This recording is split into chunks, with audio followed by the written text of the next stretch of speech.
Bienvenidos hermanos a esta nuestra meditación semanal. Hoy en este domingo 29 del tiempo ordinario vamos a meditar sobre la lectura de San Mateo capítulo 22 versículos 15 al 21. Mateo capítulo 22 versículos 15 al 21. Entre la hipocresía y la mediocridad.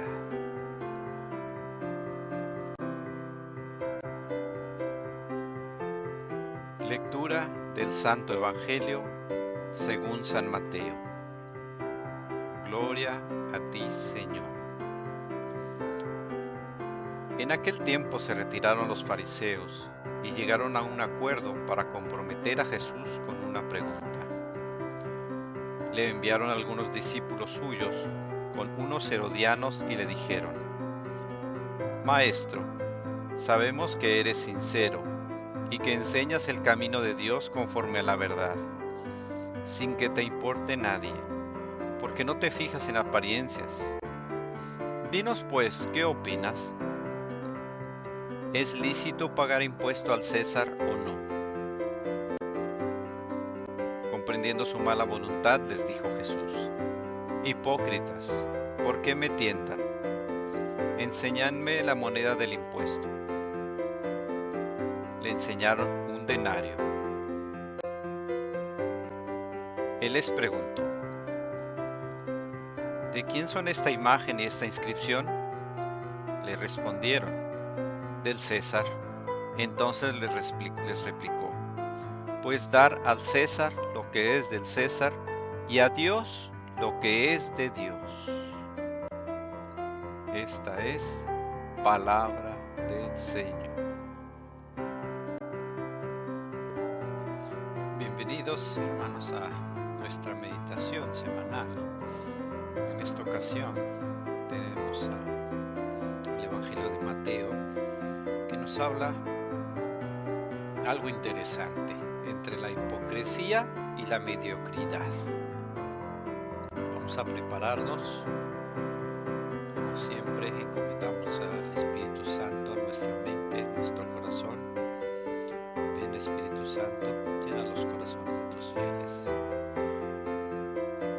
Permítenos entender tu palabra. Ayúdanos a comprender lo que no podemos entender. Abre nuestro corazón para recibir el mensaje. Te lo pedimos en nombre de nuestro Señor Jesucristo. Amén. El buen orden del mundo depende de la fidelidad de cada uno para cumplir con sus deberes con el Estado. Dependemos de las cosas del Estado. Y todos los desórdenes en este mundo muchas veces son negligencia por no cumplir las cosas del Estado. El mundo sería bello si cada uno cumpliera sus deberes con el Estado, ¿no? La lectura de este domingo trata un asunto importante en ese desempeño de la vida de un pueblo. Habla un poco de esa relación político-religiosa, ¿no? La relación entre el gobierno y los gobernados, la autoridad civil y la autoridad divina. Por un lado tenemos al presidente de un país, la persona que está a cargo, y por otro lado tenemos las leyes de Dios, las leyes terrenas y las leyes eternas. Se trata de un episodio en el cual los fariseos, pretendiendo nuevamente poner a Jesús contra la pared, y le preguntan si es lícito pagarle el impuesto a Roma. Y esto es porque los judíos en ese entonces eran muy seguidores de la ley. Los fariseos, que era una de las ramas del judaísmo, en el templo era controlado principalmente por los fariseos. El otro grupo eran los seduceos, y los dos controlaban el templo y toda la vida en torno a Jerusalén. El pueblo judío, muy religioso, seguía todas las instrucciones de la gente del templo. Y la gente en el templo cumplía las normas de la ley de Dios al pie de la letra, aunque no fueran personas amorosas. Para ellos la ley de Dios era lo más importante. Pero a través de las últimas semanas hemos visto, los judíos, los fariseos, ven la presencia de Jesús como un ataque contra su control que tenían del pueblo, contra el poder que tenían, y entonces buscan la manera de acabar con Jesús. Jesús representa para ellos una amenaza. Así que los fariseos se ponen de acuerdo y dicen, ¿cómo le haremos? ¿Cómo le haremos para acabar con esta persona que nos está causando un problema, que está atentando contra nuestra institución? Bueno, se ponen a pensar que la gente en ese entonces ponía lo que llamamos el diezmo, era parte de la ley, y ellos tenían que poner el 10% de su ingreso para la iglesia, para la religión. Eso era con lo que vivían los sumos sacerdotes, con ese impuesto que pagaban, ese 10% que pagaban. La ley de Moisés indicaba que tenían que dar ese dinero para el mantenimiento de todas las cuestiones de Dios, de la iglesia. Y entonces ellos ponen en una balanza y dicen, bueno, y el pueblo está ya pagando lo que es la ley de Dios ahora. Ellos estaban siendo dominados por los romanos. No tenía mucho tiempo que el pueblo judío había sido conquistado por Roma. Roma había impuesto su gobierno y por tal, pues les exigía que le pagaran un tributo, un impuesto. Entonces el pueblo judío tenía que pagar por un lado el diezmo, lo que marcaba la ley, y por el otro lado tenían que pagar ese tributo a César. Un tributo que no era poco, porque realmente era un denario. Un denario era el equivalente al salario de un día, así que si trabajaban 5 días, un día lo tenían que destinar a pagarle al César, un día completo. Ya imagínense ustedes si tuvieran que destinar un día de su salario completo como impuesto. Seguramente nos parecería algo injusto, ¿no? Decir, bueno, yo ya aporto bastante a la iglesia y encima voy a destinar un día de mi salario a pagar impuestos. Actualmente seguramente pagamos también muchos impuestos, no sabemos cuánto, pero eran esas cosas, ese doble impuesto. Por un lado el impuesto que ya pagaban como diezmo la iglesia y el impuesto que había que pagar como tributo al César. Entonces, utilizando esa situación, los fariseos muy inteligentemente, pensaban que muy inteligentemente, dicen, bueno, ¿es justo eso o no? Vamos a ponerle una trampa a Jesús, porque si Él dice que no hay que pagar los impuestos, con eso podemos utilizar para que los soldados lo aprendan. Y entonces traen a unos discípulos de Jesús, traen a los discípulos, dice el Evangelio, traen a los discípulos y traen también a los herodianos. Los herodianos era como les llamaban a los soldados del rey Herodes. El rey Herodes estaba puesto a pesar de que era un judío, estaba puesto por Roma. Y entonces él veía los intereses de Roma de alguna manera. Porque dice, bueno, si tenemos gente de Herodes ahí, un poquito como chismosos, en cuanto ellos escuchan que Jesús ha dicho que no hay que pagar el diezmo, eso lo podemos utilizar contra él para que lo aprendan. Era lo que ellos pensaban. Pensaban que de alguna manera Jesús iba a caer en ese juego, ¿no? Pero Jesús, cuando recibe a esos discípulos y a los heroditas, escucha cómo ellos lo reciben primero con una alabanza, ¿no? Le dicen,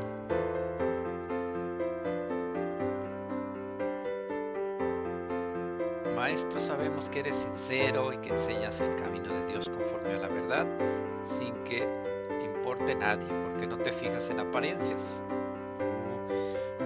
Lo hacen ver como que es muy importante y sabio para halagarlo.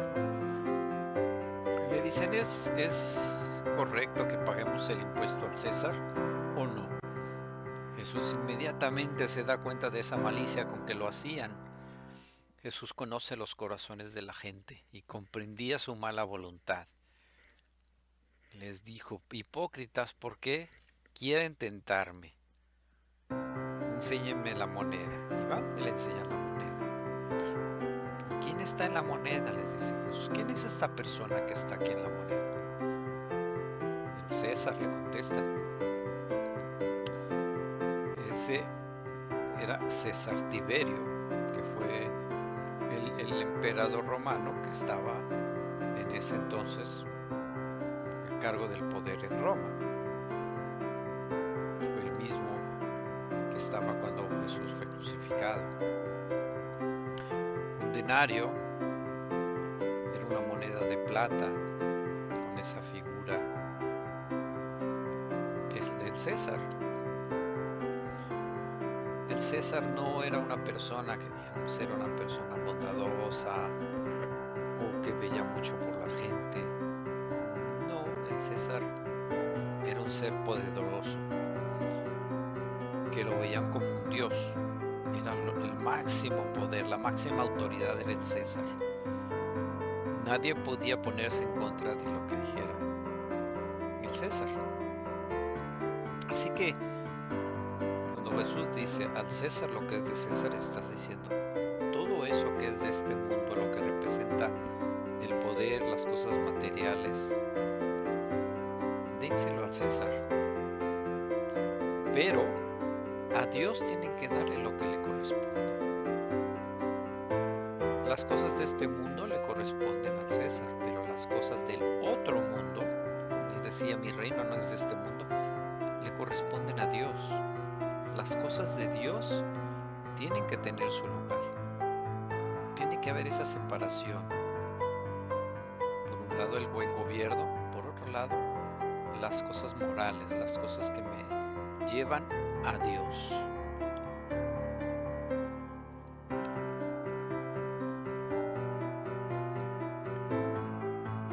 Debemos recordar que toda autoridad en esta tierra viene de Dios. Jesús decía cuando está frente a Pilato, no tendrías ningún poder sobre mí si no lo hubieras recibido de lo alto.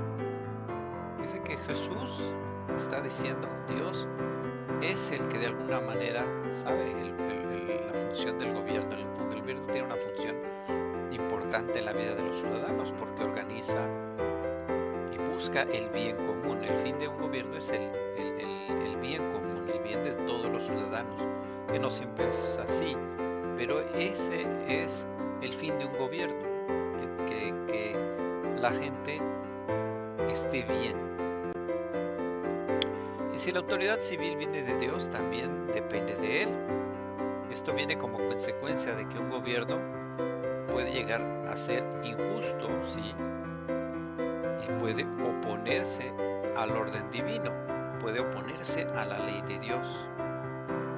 Si exige algo que vaya contra la ley natural establecida por Dios, si va en contra de la dignidad humana, en contra de la vida humana, en contra de esa libertad, no puede estar por encima de Dios, y entonces nosotros tampoco podemos regirnos por ese gobierno. Debemos rebelarnos contra ese gobierno que nos impone algo en contra de las leyes de Dios, porque no puede estar en contra de Dios. Por un lado lo respetamos, es necesario, le damos lo que corresponde. El mismo Jesús pagó lo que correspondía por él y por Pedro. Recordamos en una parte del Evangelio que él paga por lo que debía Pedro y lo que debía él como impuestos.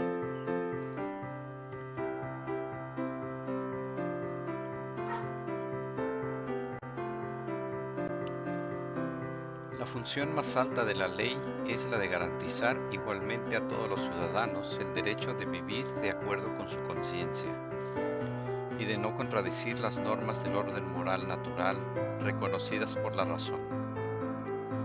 La vida pública, el recto orden del Estado, reposa sobre la virtud de los ciudadanos, la cual invita a subordinar los intereses individuales al bien común, a no darse y a no reconocer como ley más que lo que es objetivamente justo y bueno.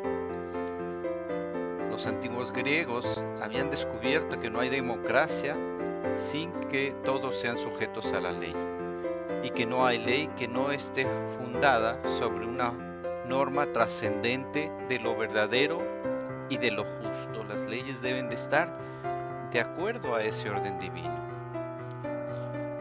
Decir que corresponde a la comunidad religiosa y no al Estado administrar lo que es de Dios equivale a poner un límite conveniente al poder de los hombres.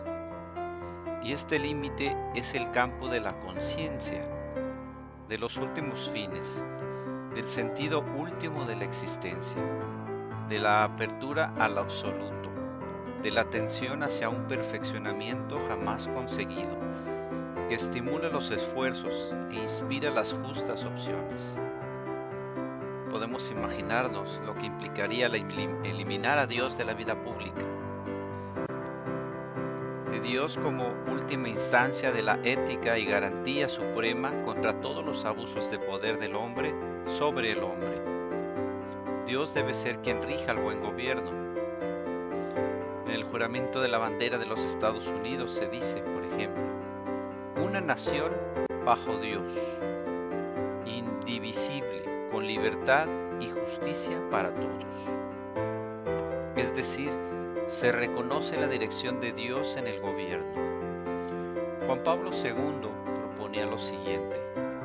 Primero, decía, reconciliar al hombre con la creación, cuidando de preservar la integridad de la naturaleza, su fauna y su flora, su aire y sus aguas, sus sutiles equilibrios, sus recursos limitados, su belleza que alaba la gloria del Creador. Seguidamente, reconciliar al hombre con sus semejantes, aceptándose los unos a los otros entre esas diversas tradiciones culturales o escuelas de pensamiento, siendo acogedores para el extranjero y el refugiado, abriéndose a las riquezas espirituales de los pueblos de los otros continentes. Finalmente, reconciliar al mundo consigo mismo. Sí, trabajar por reconstruir una visión integrada y completa del hombre y del mundo, frente a las culturas de la desconfianza y de la deshumanización. Una vida en la cual la ciencia, la capacidad técnica y el arte no excluyan, sino que reclamen la fe en Dios. Hemos sido hechos a imagen y semejanza de Dios. Tú eres ciertamente un hombre. Luego, eres la moneda del impuesto divino. Eres el denario en el que va grabada la efigie y la inscripción del divino emperador. Por eso te pregunto, yo con Cristo, ¿de quién son esta cara y esta inscripción? Me respondes, de Dios. Te replico, ¿por qué pues no le devuelves a Dios lo que es suyo? El Señor nos bendiga y nos guarde, ilumine su rostro sobre nosotros y nos conceda la paz. En el nombre del Padre, del Hijo, del Espíritu Santo.